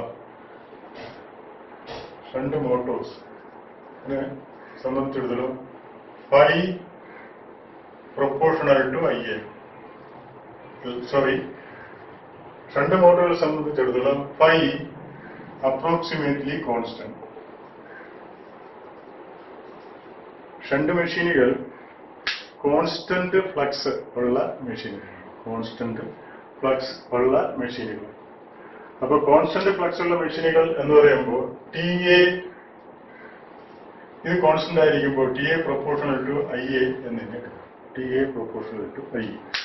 അപ്പോൾ in general, the torque of a DC motor is given by TA proportional to phi IA. In the case of DC shunt motor, the flux per pole phi is almost constant. So we get only TA proportional to IA. TA-യും IA-യും proportional ആണ്. അപ്പോൾ TA-യും IA-യും proportional ആണ്, അല്ലെങ്കിൽ X is proportional to Y. അങ്ങനെയാണെങ്കിൽ നമ്മൾ എക്സിന്റെയും വൈയുടെയും ഒരു graph വെച്ച് കഴിഞ്ഞാൽ ഒറിജിനിൽ കൂടെ പോകുന്ന സ്ട്രെയിറ്റ് ലൈൻ കിട്ടും. ഇവിടെ DC ഷണ്ട് മോട്ടോറിനെ സംബന്ധിച്ചിടത്തോളം torque proportional to armature current ആയതുകൊണ്ട് ടോർക്കിന്റെ ആർമേച്ചർ കറണ്ടിന്റെയും ഒരു ഗ്രാഫ് വരച്ചപ്പോൾ അത് ഒറിജിനിൽ കൂടി പാസ് ചെയ്ത് പോകുന്നത് സ്ട്രെയിറ്റ് ലൈൻ. അപ്പോൾ ഒറിജിനിൽ കൂടി പാസ് ചെയ്ത് പോകുന്ന സ്ട്രെയിറ്റ് ലൈൻ എന്ന് പറയുമ്പോൾ, ഇപ്പോൾ സപ്പോസ് IA 1 ആംപിയർ ആണെങ്കിൽ TA 1 newton metre, IA 4 ampere ആകുമ്പോൾ TA 4 ന്യൂട്ടൺ മീറ്റർ. ഇങ്ങനെ ആ ഒരു പ്രൊപ്പോർഷണാലിറ്റി മെയിൻറ്റെയിൻ ചെയ്തുകൊണ്ടാണ് ഇത് വേരി ചെയ്യുന്നത്. അതുകൊണ്ട് നമുക്കെപ്പോഴും ഷണ്ട് മോട്ടോറുകൾ ഒരു മീഡിയം സ്റ്റാർട്ടിംഗ് ടോർക്കുള്ള മോട്ടോറാണ്. Medium starting torque. Shunt motor is a medium starting torque motor. എന്ന് പറഞ്ഞാൽ ഷണ്ട് മോട്ടോറുകൾ ക്രെയിന്, ലിഫ്റ്റ് അങ്ങനെയുള്ള ലോഡോടുകൂടി സ്റ്റാർട്ട് ചെയ്ത് പോകേണ്ട ഡ്രൈവുകൾക്ക് സ്യൂട്ടബിൾ അല്ല. അപ്പം അതുപോലെ തന്നെ ഇലക്ട്രിക് ലോക്കോമോട്ടീവ് ഡ്രൈവ് എന്നൊക്കെ പറയുമ്പോൾ ഒരു സ്റ്റേഷനിൽ നിർത്തിയിട്ടിരിക്കുന്ന ട്രെയിൻ കോച്ചുകളിലെല്ലാം ആൾ നിറഞ്ഞിട്ടുണ്ടെങ്കിൽ അത് സ്റ്റാർട്ട് ചെയ്ത് പോകണമെന്നുണ്ടെങ്കിൽ നിറച്ച് ലോഡ് വെച്ച് സ്റ്റാർട്ട് ചെയ്ത് പോകുന്ന ഒരു രീതിയാണ്. അതിന് വേണ്ടിയിട്ട് ഒരു ഷണ്ട് മോട്ടോർ ഇലക്ട്രിക് ലോക്കോമോട്ടീവ് ട്രെയിനിന് എക്വിപ്പ് ചെയ്ത് വിടാൻ പറ്റില്ല. കാരണം ഷണ്ട് മോട്ടോറുകൾക്ക് മീഡിയം സ്റ്റാർട്ടിംഗ് ടോർക്കേ ഉള്ളൂ. ഇപ്പോൾ ലോഡോടുകൂടി സ്റ്റാർട്ട് ചെയ്ത് പോകേണ്ട ഡ്രൈവുകൾ എന്നറിയപ്പെടുന്ന ലിഫ്റ്റ്, ക്രെയിന്, ഇലക്ട്രിക് ട്രാക്ഷൻ, അതാണ് ഇപ്പോൾ ഇലക്ട്രിക് ലോക്കോമോട്ടീവ് ഡ്രൈവ് എന്നൊക്കെ പറഞ്ഞത്. അവയിലെല്ലാം ഫിറ്റ് ചെയ്യേണ്ട മോട്ടോറുകൾ ഹൈ സ്റ്റാർട്ടിംഗ് ടോർക്കുള്ള മോട്ടോറുകളാണ്. അതിന് അൺസ്യൂട്ടബിൾ ആണ് ഡി സി ഷണ്ട് മോട്ടോർ. ഇപ്പോൾ D C shunt motor is a medium starting torque motor, and hence it is not suitable for employing with drives starting from rest, drives starting with the load. അപ്പോൾ load വെച്ച് start ചെയ്ത് പോകേണ്ട ഡ്രൈവുകൾക്ക് medium starting torque മാത്രമുള്ള D C shunt മോട്ടോറുകൾ unsuitable ആണ്. Minimum ചെറിയ ലോഡൊക്കെ വെച്ച് start ചെയ്ത് പോകുന്ന ഡ്രൈവുകൾക്കാണെങ്കിൽ ഓക്കെ. അല്ലാണ്ട് ഇലക്ട്രിക് ലോക്കോമോട്ടീവ് ഡ്രൈവ് ഒട്ടും പറ്റില്ല, ക്രെയിന് ഒട്ടും പറ്റില്ല. അതുപോലെ ലിഫ്റ്റുകൾ, കൺവെയർ ബെൽറ്റുകൾ, അങ്ങനെയുള്ള ഒരു സംവിധാനങ്ങളിലും D C shunt motor equip ചെയ്യാൻ പറ്റില്ല. ഡി സി ഷണ്ട് മോട്ടോറിന്റെ ഒരു ക്യാരക്ടറിസ്റ്റിക് നമ്മളിപ്പോൾ കണ്ടു കഴിഞ്ഞു. അത് മീഡിയം സ്റ്റാർട്ടിംഗ് ടോർക്കുള്ള മോട്ടോറാണ്.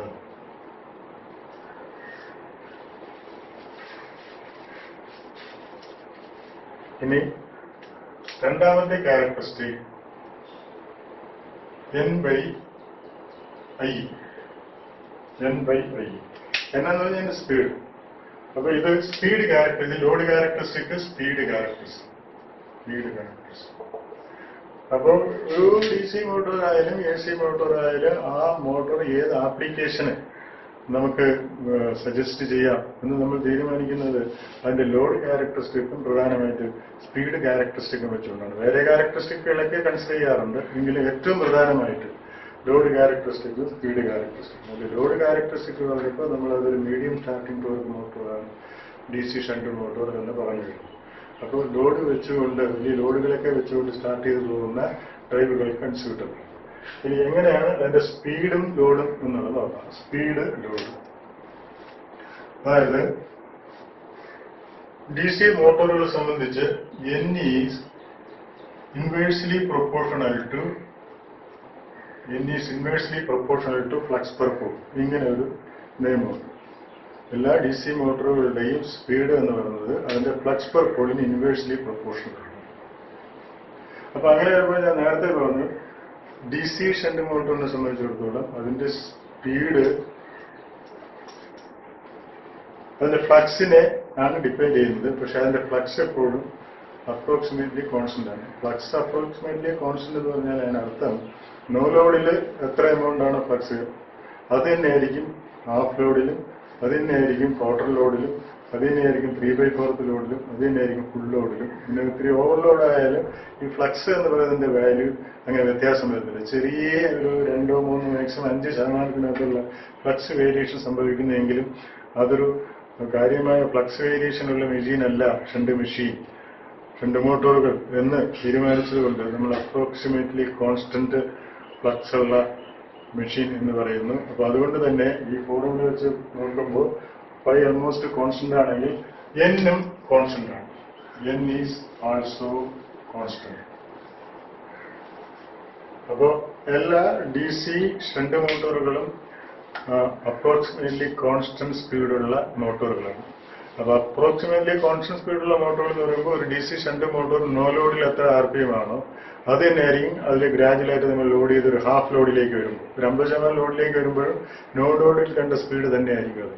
ഇനി അത് വീണ്ടും ലോഡ് ചെയ്ത് ഫുൾ ലോഡിലേക്ക് വന്നു, ഫുൾ ലോഡിലേക്ക് വരുമ്പോഴും നോ ലോഡിൽ അതിന് എന്ത് സ്പീഡായിരുന്നു ഏകദേശം അത് തന്നെയാണ്. ചെറിയ RPM വ്യത്യാസം ഉണ്ടെങ്കിൽ നമ്മളത് ഇഗ്നോർ ചെയ്യും. അപ്പൊ നോ ലോഡ് മുതൽ ഫുൾ ലോഡ് വരെ അതിന്റെ സ്പീഡിൽ കാര്യമായ ഒരു വ്യത്യാസവും വരുന്നില്ല, മാക്സിമം ഒരു 5% സ്പീഡ് വ്യത്യാസമേ വരുന്നുള്ളൂ. അതുകൊണ്ട് നമുക്കിവയെ അപ്രോക്സിമേറ്റ്ലി കോൺസ്റ്റന്റ് സ്പീഡ് മോട്ടോർ അല്ലെങ്കിൽ കോൺസ്റ്റന്റ് സ്പീഡ് മോട്ടോർ എന്ന് വിളിക്കുന്നതിലും കുഴപ്പമില്ല. ഇപ്പൊ ഡി സി മോട്ടോറുകൾ കോൺസ്റ്റന്റ് സ്പീഡ് മോട്ടോറുകളാണ്. ഇപ്പൊ രണ്ട് പ്രധാനപ്പെട്ട ക്യാരക്ടറിസ്റ്റിക് ഷണ്ട് മോട്ടോറിനെ കുറിച്ച് നമ്മൾ കണ്ടു കഴിഞ്ഞു.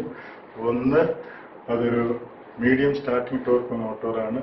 2, അതൊരു കോൺസ്റ്റന്റ് സ്പീഡ് മോട്ടോറാണ്. നോ ലോഡ് മുതൽ ഫുൾ ലോഡ് വരെ സ്പീഡിൽ വലിയ വ്യത്യാസമില്ലാതെ അത് ഡ്രൈവിനെ കൈകാര്യം ചെയ്യും. അത് ഡ്രൈവ് ചെയ്യുന്ന ഡ്രൈവ് ഏതാണ് അതിനെ കൈകാര്യം ചെയ്യും.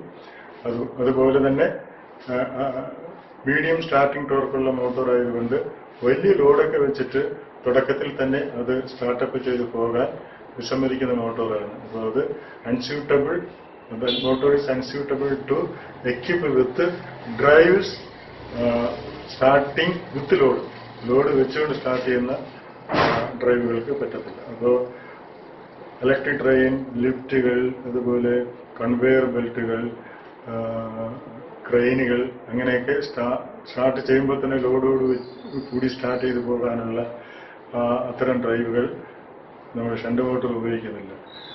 എന്നാൽ സ്പീഡ് കോൺസ്റ്റൻസി ഉള്ളതുകൊണ്ട് അവയെ മെഷീൻ ടൂൾസ്, ലെയ്ത്ത്, അതുപോലെ തന്നെ ഫാനുകൾ, ബ്ലോവറുകൾ, പമ്പ് സെറ്റുകൾ, ഇവയ്ക്കൊക്കെ സ്പീഡ് കോൺസ്റ്റൻസിയാണ് പ്രധാനം.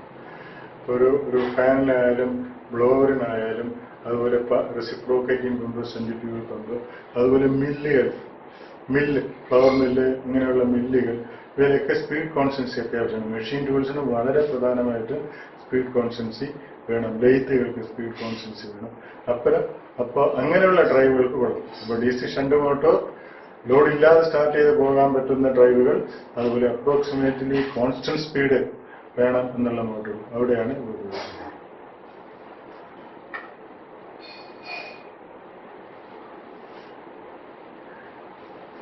അടുത്ത് സീരീസ് മോട്ടോർ.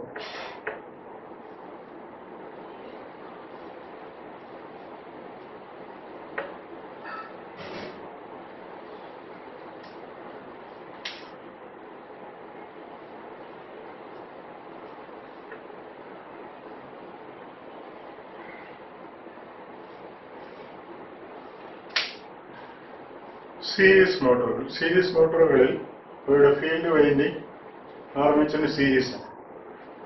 അപ്പോൾ ലൈനിൽ നിന്നും മോട്ടോറിലേക്ക് ഒഴുകുന്ന കറണ്ട് ഇവിടെ IA തന്നെയാണ്. ലൈനിൽ നിന്ന് മോട്ടോറിലേക്ക് ഒഴുകുന്ന കറണ്ട്, അതായത് ഇതിന്റെ ലൈൻ കറണ്ട്, മോട്ടോർ കറണ്ട് എന്ന് പറയുന്നത് അതിന്റെ ആർമേച്ചർ കറണ്ടാണ്. ഈ കറണ്ട് ഇവിടെ വന്നു കഴിഞ്ഞാൽ പിന്നെ വേറെ എങ്ങോട്ടും പോകാൻ കഴിയില്ല. അപ്പോൾ മോട്ടോർ കറണ്ട് എന്ന് പറയുന്നത് അതിന്റെ ആർമേച്ചർ കറണ്ടാണ്. ഇത് മോട്ടോർ കറണ്ടാണ് നമ്മൾ പുറത്തുനിന്ന് വിടുന്നിരിക്കുന്ന അപ്ലൈഡ് വോൾട്ടേജ്. ഇതാണ് അതിന്റെ സീരീസ് ഫീൽഡ് വൈൻഡിങ്, RS ആണ് സീരീസ് ഫീൽഡ് വൈൻഡിങ്. അപ്പോൾ സീരീസ് ഫീൽഡ് വൈൻഡിങ് ലോഡ് കറണ്ടിനെ വഹിക്കേണ്ടതുള്ളത് കൊണ്ട് അതിന്റെ നമ്പർ ഓഫ് ടേൺസ് വളരെ കുറവായിരിക്കും, അതിന്റെ റെസിസ്റ്റൻസും വളരെ കുറവായിരിക്കും. അപ്പോൾ അതുകൊണ്ട് കട്ടിയുള്ള കമ്പിയിട്ടായിരിക്കും ചുറ്റിയിരിക്കുന്നത്, ചുറ്റുകളുടെ എണ്ണവും നന്നേ കുറവായിരിക്കും. അപ്പോൾ സീരീസ് ഫീൽഡ് അതൊക്കെ DC സീരീസ് ജനറേറ്റർ പഠിച്ചപ്പോൾ നമ്മൾ പഠിച്ചായിരുന്നു. അതേ മെഷീൻ തന്നെയാണ് ഇപ്പോൾ ഇവിടെ DC മോട്ടോറായിട്ട് വർത്തിക്കുന്നത്. നമ്മൾ DC സപ്ലൈ പുറത്തുനിന്ന് കൊടുത്തിരിക്കുന്നത് എന്നുള്ളൊരു വ്യത്യാസമാണ് ഇതിനകത്തുള്ളത്. അപ്പോൾ DC സീരീസ് മോട്ടോറിന്റെ ആദ്യത്തെ ക്യാരക്ടറിസ്റ്റിക് TA/IA അതിന്റെ ലോഡ് ക്യാരക്ടറിസ്റ്റിക്. അപ്പോൾ ലോഡ് ക്യാരക്ടറിസ്റ്റിക്കിൽ നമ്മൾ നേരത്തെ പറഞ്ഞു TA proportional to ∅IA, TA proportional to ∅A. അപ്പോൾ ഈ ∅ ഉണ്ടാക്കുന്നത് ഈ ഫീൽഡ് വൈൻഡിങ്. അപ്പോൾ ഇവിടെ നിന്ന് വരുന്ന ലോഡ് കറണ്ട് ഇവിടെ, അല്ലെങ്കിൽ മോട്ടോർ കറണ്ട് ഇവിടെ വന്നിട്ട് അതൊരു ചെറിയ വാല്യൂ ആണെങ്കിൽ ഇവിടുത്തെ ഫ്ലക്സിനെ ഉണ്ടാക്കുന്നത് ആ കറണ്ടാണ്. അപ്പോൾ അതുകൊണ്ട് ലോഡ് ചെറുതായിരിക്കുമ്പോൾ ഈ ലോഡ് കറണ്ട് ചെറുതായിരിക്കും, ഫ്ലക്സും ചെറുതായിരിക്കും. ആ കറണ്ടാണ് അതിൽ കൊടുക്കുന്നത്. ഇനി ലോഡ് കറണ്ട് കൂടുന്നതനുസരിച്ച് ഇവിടുത്തെ ഫ്ലക്സും കൂടും.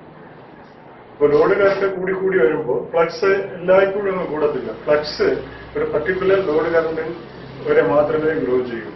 അത് കഴിഞ്ഞ് കഴിഞ്ഞാൽ സാച്ചുറേറ്റ് ചെയ്യും. ഇപ്പോൾ ഫീൽഡ് ഫ്ലക്സ് സാച്ചുറേറ്റ് ചെയ്ത ലിമിറ്റ് കഴിഞ്ഞിട്ട് വീണ്ടും നമുക്ക് ലോഡ് കൂട്ടാൻ പറ്റും. ഫോർ എക്സാമ്പിൾ DC സീരീസ് മോട്ടോറിന്റെ ലോഡ് കറണ്ട് I = 100 ആംപിയറാണ്. 100 ആംപിയർ വരെ ലോഡ് ചെയ്യാനും 100 ആംപിയറിന് ഇക്വലന്റ് ആയിട്ടുള്ള ലോഡ് നമുക്ക് DC സീരീസ് മോട്ടോറിൽ ഇട്ട് കൊടുക്കാം എന്നിരിക്കവേ ഇത് നമ്മൾ 10 ആംപിയർ, 15 ആംപിയർ, 20 ആംപിയർ അങ്ങനെ ലോഡ് കൂട്ടി വരുമ്പോൾ ഒരു 65 ആംപിയർ ലോഡ് ആയപ്പോൾ വരെ ഈ ഫ്ലക്സ് ഇൻക്രീസ് ചെയ്യും. അത് കഴിഞ്ഞാൽ പിന്നെ 70, 75, 80 ആംപിയർ ലോഡിലേക്ക് ഈ ഫ്ലക്സ് ഇൻക്രീസ് ചെയ്യത്തില്ല. ബിക്കോസ് അതിന്റെ ഫീൽഡ് സാച്ചുറേറ്റ് ചെയ്യും. അപ്പൊ സാച്ചുറേറ്റ് ചെയ്യുന്നത് വരെ ∅ പ്രൊപ്പോർഷണൽ ടു I ആണ്. Up to saturation of magnetic പോളുകളുടെ സാച്ചുറേഷൻ വരെ IA പ്രൊപ്പോർഷണൽ ടു ∅ ആണ്. സാച്ചുറേഷൻ കഴിഞ്ഞാൽ ∅ കോൺസ്റ്റന്റ് ആയിരിക്കും. അപ്പോൾ up to saturation T A proportional to ഇവിടുത്തെ ഐയും ഇവിടുത്തെ ഐ സ്ക്വയർ. അപ്പോൾ up to saturation T A proportional to I square ആണ്. 1 ആംപിയർ കറണ്ട് പോയാൽ 1 ആംപിയർ കറണ്ടിന്റെ ടോർക്ക്, 2 ആംപിയർ പോയാൽ ഐ സ്ക്വയർ 4 ആംപിയറിന്റെ ടോർക്ക് ഉണ്ട്. 4 ആംപിയർ കറണ്ടാണ് പോകുന്നതെങ്കിൽ 16 ആംപിയറിന് പ്രൊപ്പോർഷണൽ ആയിട്ടുള്ള ടോർക്ക് ഉണ്ട്. അപ്പോൾ കടന്നു പോകുന്ന കറണ്ടിന്റെ വാല്യൂവിന് അതിന്റെ സ്ക്വയർ വാല്യൂവിന് കടന്നു പോകുന്ന കറണ്ടിന്റെ സ്ക്വയർ വാല്യൂവിന് പ്രൊപ്പോർഷണൽ ആയിട്ടുള്ള ടോർക്ക് ഉണ്ടാക്കാൻ ഒരു ഡി സി സീരീസ് മോട്ടോറിന് അതിന്റെ പോളുകളുടെ സാച്ചുറേഷൻ വരെ കഴിഞ്ഞിരിക്കും. അതിന്റെ പോളുകളുടെ സാച്ചുറേഷൻ വരുമ്പോൾ അത് ഏകദേശം പകുതിയിൽ കൂടുതൽ ലോഡ് കഴിഞ്ഞതിന് ശേഷമുള്ളതാണ്. അപ്പോൾ തുടക്കത്തിലൊക്കെ കടന്നു പോകുന്ന കറണ്ടിന്റെ സ്ക്വയർ വാല്യൂവിനനുസരിച്ചുള്ള ടോർക്ക് ഉൽപ്പാദിപ്പിക്കാൻ കഴിയും സീരീസ് മോട്ടോറിന് എന്നുള്ളത് കൊണ്ട് ഷണ്ട് മോട്ടോറിന് അങ്ങനെ ഇല്ലായിരുന്നു. ഷണ്ട് മോട്ടോറിന് കടന്നു പോകുന്ന കറണ്ടിന് പ്രൊപ്പോർഷണൽ ആയിട്ടുള്ള ടോർക്ക് ഉണ്ടാക്കാനേ പറ്റുള്ളൂ. ഇവിടെ കടന്നു പോകുന്ന കറണ്ടിന്റെ സ്ക്വയർ വാല്യൂവിന് പ്രൊപ്പോർഷണൽ ആയിട്ടുള്ള ടോർക്ക് ഉണ്ടാക്കാൻ സീരീസ് മോട്ടോറിന് കഴിയുമെന്നുള്ളത് കൊണ്ട് സീരീസ് മോട്ടോർ ഒരു ഹൈ സ്റ്റാർട്ടിംഗ് ടോർക്ക് മോട്ടോറാണ്. ഡി സി സീരീസ് മോട്ടോർ ഒരു ഹൈ സ്റ്റാർട്ടിംഗ് ടോർക്ക് മോട്ടോറാണ്. അപ്പൊ ഏകദേശം ഒരു പകുതിയിൽ കൂടുതൽ ലോഡ് കഴിയുന്നത് വരെ പോളുകൾ സാച്ചുറേറ്റ് ചെയ്യുന്നത് വരെ അതൊരു high starting torque motor, high torque machine എന്നുള്ള രീതിയിൽ അത് വർത്തിക്കും. അത് കഴിഞ്ഞാൽ പിന്നെ വലിയ ടോർക്കൊന്നും വേണ്ട. ഏകദേശം അതിന്റെ 3/4 ഭാഗം അല്ലെങ്കിൽ അതിനോടടുത്ത ലോഡ് എത്തിയത് വർക്ക് ചെയ്തുകൊണ്ടിരിക്കുമ്പോൾ പിന്നെ ചെറിയ ടോർക്ക് ഉണ്ടാക്കിയാലും മതി, കണ്ടിന്യൂസ് ആയിട്ട് വർക്ക് ചെയ്യാൻ പറ്റും. അപ്പോൾ ഡി സി സീരീസ് മോട്ടോർ ഒരു ഹൈ സ്റ്റാർട്ടിംഗ് ടോർക്ക് മോട്ടോറാണ്. So it is suitable to equip with drives starting with load. Drive starting with load എന്ന് പറയുമ്പോൾ ഇലക്ട്രിക് ലോക്കോമോട്ടീവ്, ഇലക്ട്രിക് ട്രെയിൻ ആള് നിറഞ്ഞ് കഴിഞ്ഞതിന് ശേഷമാണ് സ്റ്റാർട്ട് ചെയ്ത് പോകേണ്ടത്. അപ്പോൾ ലോഡിൽ നിന്ന് സ്റ്റാർട്ട് ചെയ്ത് പോകേണ്ടതാണ് ഇലക്ട്രിക് ലോക്കോമോട്ടീവ് ട്രെയിൻ. ട്രോളികൾ, അതുപോലെ ലിഫ്റ്റിൽ ആള് നിറഞ്ഞതിന് ശേഷമാണ് ലിഫ്റ്റ് മുന്നിലേക്ക് വരുന്നത്. അതുപോലെ ക്രെയിൻ. അപ്പൊ ഇങ്ങനെ ലോഡ് വെച്ച് സ്റ്റാർട്ട് ചെയ്ത് പോകാനുള്ള ഡ്രൈവുകൾക്ക് സ്യൂട്ടബിൾ ആയിട്ട് ഉപയോഗിക്കാൻ പറ്റുന്ന ഒരു മോട്ടോറാണ് ഡി സി സീരീസ് മോട്ടോർ. അതിനു വേണ്ടിയിട്ട് അതിന്റെ ക്യാരക്ടറിസ്റ്റിക് ഹൈ സ്റ്റാർട്ടിംഗ് ടോർക്ക് മോട്ടോറാണ്. അവയ്ക്ക് torque proportional to square of the motor current എന്നുള്ളതാണ് അതിന്റെ പോളുകൾ സാച്ചുറേറ്റ് ചെയ്യുന്ന ആദ്യ കാലത്തൊക്കെ ഉള്ള ഒരു ഗുണം. അപ്പൊ അതുകൊണ്ട് അത് ലോഡോടുകൂടി സ്റ്റാർട്ട് ചെയ്ത് പോകാനുള്ള സ്ഥലത്തേക്ക് ഉപയോഗിക്കാം. ഇനി സീരീസ്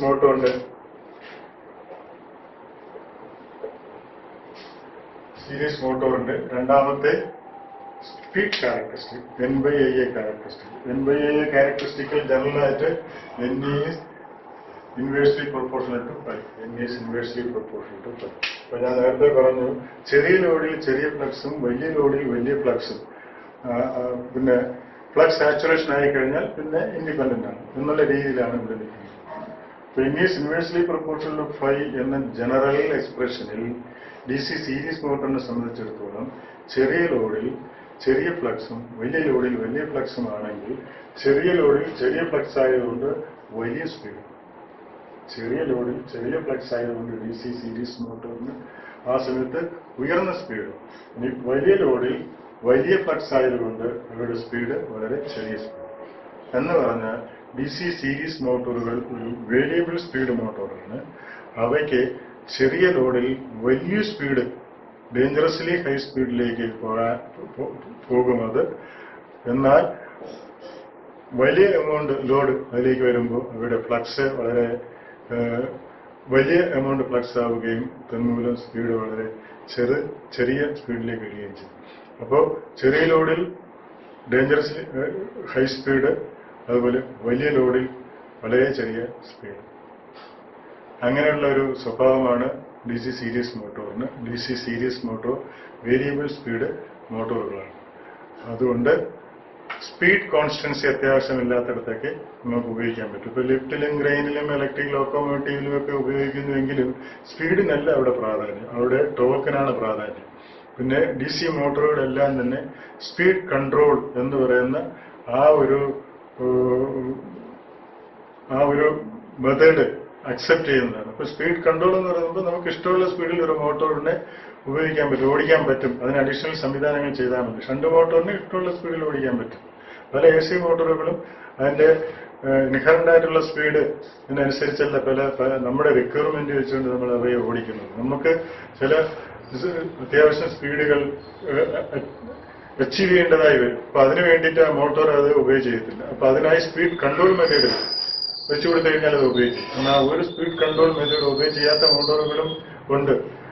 സിംഗ്രണസ് മോട്ടോർ എന്ന് പറയുന്ന മോട്ടോർ ഒരു തരത്തിലുള്ള സ്പീഡ് കൺട്രോളും അത് ഉപയോഗ ചെയ്യത്തില്ല. എന്നാൽ മിക്കവാറും 3 ഫേസ് AC മോട്ടോറുകൾ, സിംഗിൾ ഫേസ് മോട്ടോറുകൾ, അതുപോലെ DC മോട്ടോറുകളൊക്കെ സ്പീഡ് കൺട്രോൾ മെത്തേഡുകൾ അക്സെപ്റ്റ് ചെയ്യും. സ്പീഡ് കൺട്രോൾ മെത്തേഡുകൾ നമ്മുടെ കൈവശം ഉള്ളത് കൊണ്ട് സ്പീഡ് വേരിയേഷൻ വന്നാലും DC സീരീസ് മോട്ടോറിന്റെ സ്പീഡിന് നമ്മുടെ ആവശ്യാനുസരണം നിയന്ത്രിച്ച് കൊണ്ടുവരാൻ പറ്റും.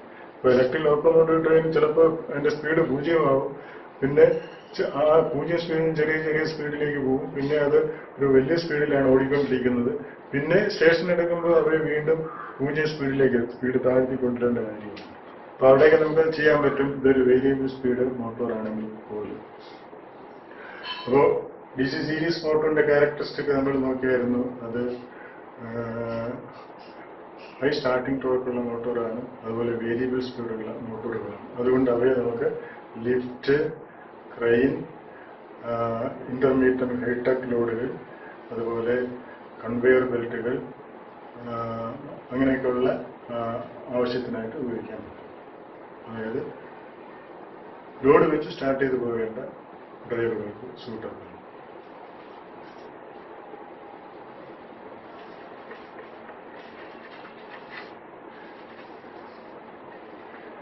അപ്പോ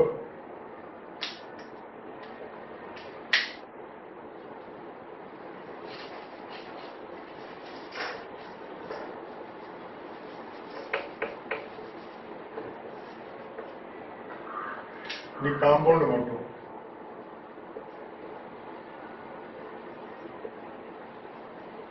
കാമ്പൗണ്ട് മോട്ടോർ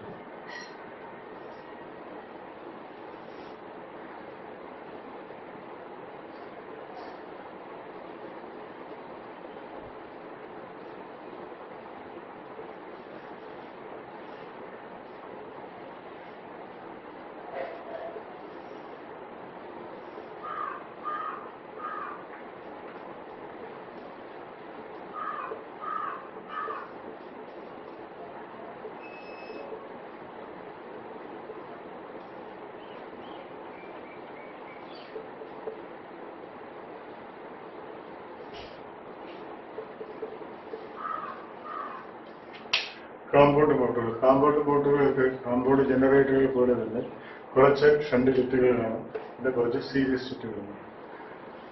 അപ്പൊ അങ്ങനെയുള്ള കാമ്പൗണ്ട് മെഷീനിൽ external DC voltage, applied voltage ഇവിടെ വന്ന് അത് മോട്ടോർ കറണ്ട് ഇവിടെ വന്ന് അല്ലെങ്കിൽ ലൈൻ കറണ്ട് ഇവിടെ വന്ന് സ്പ്ലിറ്റ് ചെയ്ത് ആർമേച്ചർ കറണ്ടും അതുപോലെ ഷണ്ട് കറണ്ടുമായിട്ട് ഇങ്ങനെ പോകും. ഇനി കാമ്പൗണ്ട് മോട്ടോറുകൾ എന്ന് പറയുന്നത്, അതായത് ഷണ്ട് മോട്ടോറുകളുടെ ക്യാരക്ടറിസ്റ്റിക്കിനും സീരീസ് മോട്ടോറുകളുടെ ക്യാരക്ടറിസ്റ്റിക്കിനും ഇടയ്ക്ക് നിൽക്കുന്ന ക്യാരക്ടറിസ്റ്റിക്കാണ് തരുന്നത്. ഇപ്പോൾ ഷണ്ട് മോട്ടോറിന്റെ characteristic medium starting torque, constant speed. Series മോട്ടോറിന്റെ characteristic high starting torque, variable speed. അങ്ങനെയാണ് നമ്മൾ കണ്ടുകഴിഞ്ഞത്.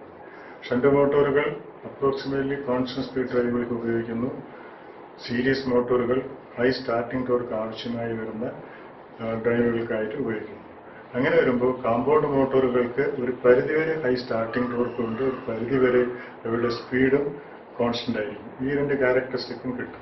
അപ്പൊ അതുകൊണ്ട് ഈ രണ്ട് എക്സ്ട്രീമിറ്റിയിൽ, ഷണ്ട് മോട്ടോറിനും സീരീസ് മോട്ടോറിനും പറഞ്ഞിട്ടുണ്ട്, രണ്ട് എക്സ്ട്രീമിറ്റിയിൽ വരുന്ന ഡ്രൈവുകൾക്ക്, ഇടയ്ക്കുള്ള ഡ്രൈവുകൾക്ക് നമുക്ക് ഉപയോഗിക്കാം. ഒരു പരിധിവരെ ഇപ്പോ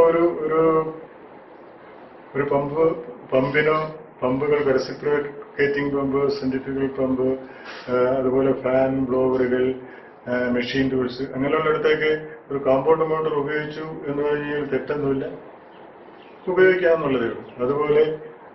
അതുപോലെ തന്നെ ഹൈ സ്റ്റാർട്ടിംഗ് ടോർക്ക് ആവശ്യമായി വരുന്ന മേഖലകൾ, ഇപ്പോൾ ഇലക്ട്രിക് ലോക്കോമോട്ടീവ് വേണമെങ്കിൽ കാമ്പൗണ്ട് മോട്ടോർ ഉപയോഗിക്കാം, ഒരു പരിധിവരെ പ്രശ്നമൊന്നുമില്ല. അതുപോലെ ലിഫ്റ്റ്, ക്രെയിന്, അവയ്ക്കൊക്കെ ഉപയോഗിക്കും. ഇതിന്റെ രണ്ടിന്റെയും ഇടയ്ക്കുള്ള, അതായത് ഷണ്ടിന്റെയും സീരീസിന്റെയും ഇടയ്ക്കുള്ള ക്യാരക്ടറിസ്റ്റിക്കാണ് കാമ്പൗണ്ട് മോട്ടോർ വരുന്നത്. കാമ്പൗണ്ട് മോട്ടോറിൽ എപ്പോഴും ക്യുമുലേറ്റീവ് കാമ്പൗണ്ട് മോട്ടോറുകളാണ് ഉള്ളത്. Cumulative compound motor. Cumulative compound motor എന്ന് പറഞ്ഞു കഴിഞ്ഞാൽ ഈ ഷണ്ട് ഫ്ലക്സും സീരീസ് ഫ്ലക്സും ഒരേ ഡയറക്ഷനിൽ ആക്ട് ചെയ്യുന്നതാണ് ക്യുമുലേറ്റീവ് കമ്പൗണ്ട് മോട്ടോർ. സാധാരണ ഇതിന്റെ വേറൊരു വെറൈറ്റി എന്ന് പറയുന്നത് ഡിഫറൻഷ്യൽ കമ്പൗണ്ട് മോട്ടോറുകളാണ്. അവയ്ക്ക് അങ്ങനെയുള്ള ഉപയോഗങ്ങളൊന്നും ഇല്ല. Cumulative compound motor winding connect ചെയ്യുന്നത് തന്നെ, ഫീൽഡ് വൈൻഡിങ് രണ്ടും കണക്ട് ചെയ്യുമ്പോൾ തന്നെ രണ്ട് ഫീൽഡ് വൈൻഡിങ്ങിനകത്തോട്ട് ഒഴുകുന്ന കറണ്ടിന്റെ ഡയറക്ഷൻ ഒരേ ഡയറക്ഷൻ ആയിരിക്കും. ആ രണ്ട് ഫീൽഡും ഉണ്ടാക്കുന്ന ഫ്ലക്സുകൾ, ഷണ്ട് ഫ്ലക്സും സീരീസ് ഫ്ലക്സും ആഡിറ്റീവ് ക്യാരക്ടറിൽ, ആഡിറ്റീവ് മാനറിൽ നെറ്റ് ഫ്ലക്സ് രണ്ടും കൂട്ടുന്ന രീതിയിൽ വർക്ക് ചെയ്യത്തക്കവണ്ണമാണ് ക്യുമുലേറ്റീവ് കമ്പൗണ്ട് മോട്ടോറുകൾ ഉള്ളത്. അപ്പോൾ സാധാരണ ഒരു കാമ്പൗണ്ട് മോട്ടോർ എന്ന് പറഞ്ഞാൽ അതൊരു ക്യുമുലേറ്റീവ് കമ്പൗണ്ട് മോട്ടോറാണ്. ഇനി 3 മോട്ടോറുകൾ, shunt motor, series motor, compound motor, അവയുടെ 3 എണ്ണത്തിന്റെയും ക്യാരക്ടറിസ്റ്റിക്, 3 എണ്ണത്തിന്റെ ആപ്ലിക്കേഷൻ എന്നിവ ഒരു ഒറ്റ ഒരു ടാബിൽ തന്നെ അല്ലെങ്കിൽ ഒരു ചാർട്ടിൽ തന്നെ വരച്ചിടാൻ പറ്റും. ഒറ്റ നോട്ടത്തിൽ നമുക്കത് മനസ്സിലാക്കാൻ പറ്റും.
On the shunt motor, medium starting torque, approximately constant speed.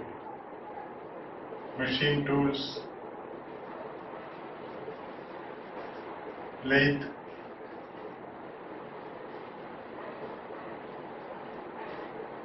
pumps,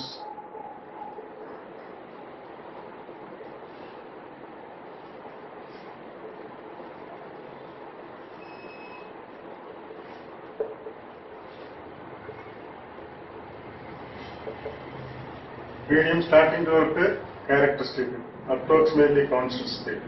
Machine tools, lathes, pumps, fans, blowers, and line shafting. Line shafting എന്ന് പറയുന്നത് ഒറ്റ മോട്ടോർ തന്നെ ഡ്രൈവ് ചെയ്യുന്ന ഒരു ലോങ് ഷാഫ്റ്റിൽ പുള്ളികളോ മറ്റ് പുള്ളികൾ ഒക്കെ ഇട്ടിട്ട് അതിൽ നിന്ന് ഡിഫറൻ്റ് ആയിട്ടുള്ള ഡ്രൈവുകൾ, നമ്മുടെ ശരിക്കും നമ്മുടെ ഫ്ലവർ മില്ലിൽ ചെയ്യുന്നത് ഒറ്റ മോട്ടോറാണ് ഡ്രൈവ് ചെയ്യുന്നത്. നെല്ല് കുത്താം, അതുപോലെ അരി പൊടിക്കാം, അതുപോലെ ഗോതമ്പ് പൊടിക്കാം, മറ്റ് പലവ്യഞ്ജനങ്ങൾ പൊടിക്കാം. ഇതൊക്കെ ചെയ്യുന്ന മില്ലുകൾ ഡിഫറൻ്റ് ആയിട്ട് പല അതിന് സൂട്ടബിൾ ആയിട്ടുള്ള സ്ഥലത്ത് ഇത് വെച്ചിട്ടുണ്ടായിരിക്കും. ഇതിനെല്ലാം ഡ്രൈവ് ചെയ്യുന്നത് ഒറ്റ ലൈൻ ഷാഫ്റ്റാണ്. അതിന്റെ ഡ്രൈവർ എന്ന് പറയുന്നത് ഷണ്ട് മോട്ടോർ. അപ്പോൾ ഒരു ലോഡ് മാത്രമേ ഉള്ളൂ, അല്ലെങ്കിൽ എല്ലാ ലോഡുകളും ഉണ്ട് എന്നാലും 2-3 ലോഡുകളും ഉണ്ട് എന്നാലും ഒക്കെ ഇപ്പോഴും ഈ ലൈൻ ഷാഫ്റ്റിന്റെ സ്പീഡ് എന്ന് പറയുന്നത് ഷണ്ട് മോട്ടോറിന്റെ സ്പീഡാണ്. അത് അപ്രോക്സിമേറ്റ്ലി കോൺസ്റ്റന്റ് സ്പീഡ്. അതാണ് ലൈൻ ഷാഫ്റ്റ്. ഓക്കെ, അടുത്ത് series motor. High starting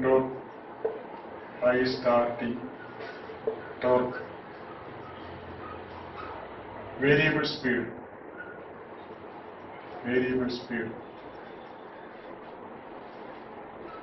traction, Electric traction, traction is electric locomotive traction, lift, crane, conveyor belt,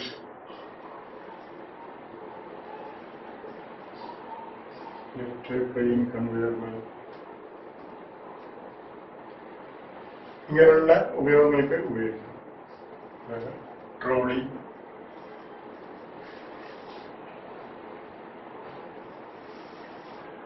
മൂന്ന്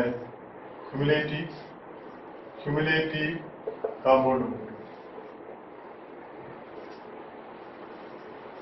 Cumulative compound motor. Say high starting torque, variable speed,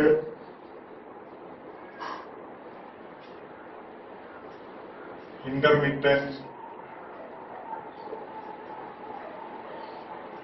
high torque load,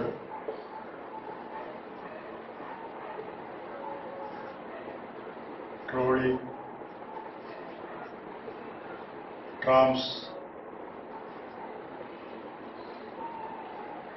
shears, punches,